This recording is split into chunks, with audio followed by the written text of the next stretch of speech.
Welcome to Politically Animated. Folks, we have breaking news today, and I hope you're sitting down for this one. Joe Biden has just declared that he and Kamala Harris would have absolutely wiped the floor with Trump in the 2024 election. Yes, you heard that right.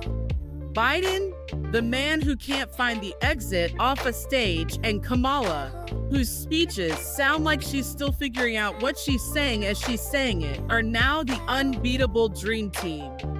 Roll the clip. Mo?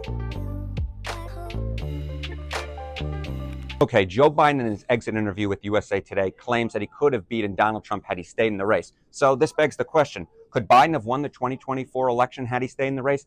Truthfully, I categorize his statement as flat out bonkers. Why do I say his statement is flat out bonkers, that he could have won the 2024 election had he stayed in the race? Just take a look here, the road to 270 electoral votes, Trump versus Biden, based upon polling when Biden dropped out of the race. Look at those Great Lake battleground states. You know the ones I'm talking about, Wisconsin, Michigan, Pennsylvania. Donald Trump ahead in all three. How about here in the Southeast, North Carolina, Georgia? Again, Trump leads. How about here in the Southwest, Nevada, Arizona? Again, Trump leads. But it's not just that Trump was ahead. He was ahead by a lot in these key battleground states. Again, when Biden dropped out of the race, let's take a look at the polls in the Great Lakes. What do we got? 3, 4, 5-point leads in Wisconsin, Michigan, Pennsylvania for Trump. A lot of red on this side of the screen as well. Georgia, North Carolina, Nevada, and Arizona.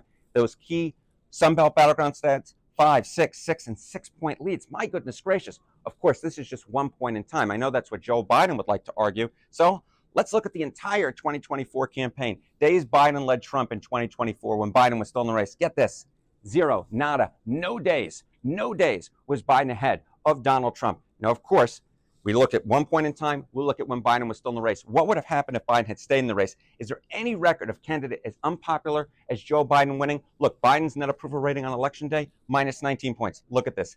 0 of 6 incumbents reelected with a negative net approval rating. The bottom line is this. Joe Biden was behind, he had always been behind, and he most likely would have stayed behind.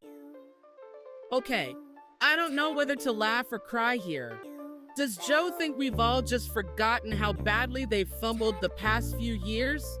Inflation, border chaos, gas prices. Oh, and Kamala's cringe-inducing word salads.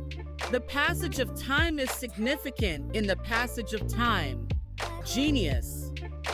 And let's not forget Biden's record-setting approval ratings at rock bottom.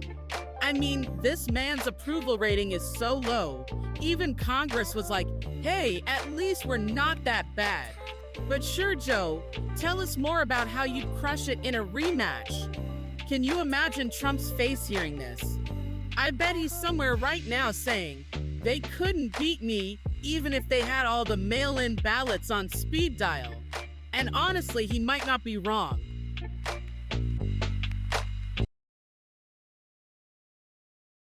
Joe Biden's decision to run for president again was a catastrophic mistake. It just was. And he and his inner circle, they refused to believe the polls.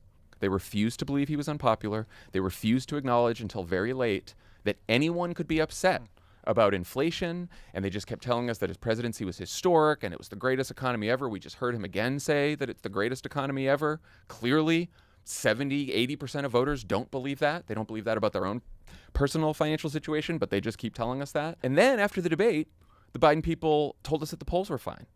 And Biden was still the strongest candidate. They were privately telling reporters at the time that Kamala Harris couldn't win. So they were shivving Kamala Harris to reporters while they told everyone else, not a time for an open process, and his vice president can't win, so he's the strongest candidate. Then we find out, when the Biden campaign becomes the Harris campaign, that the Biden campaign's own internal polling at the time when they were telling us he was the strongest candidate showed that Donald Trump was going to win 400 electoral votes. That's what their own internal polling said.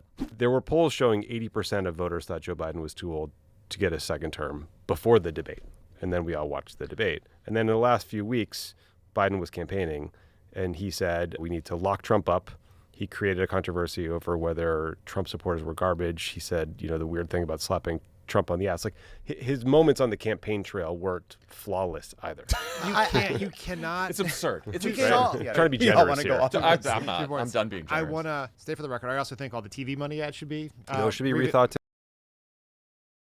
The fact that Joe and Kamala even think this is comedy gold. It's like watching someone declare they're an Olympic swimmer while sinking like a rock in a kiddie pool. But hey, I guess delusion is free these days, just like the border crossings. Let me know in the comments if you think this dynamic duo would stand a chance, or if they're just giving us the best unintentional comedy of 2045.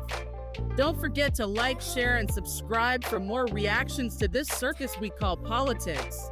Until next time, folks, stay sharp and stay laughing.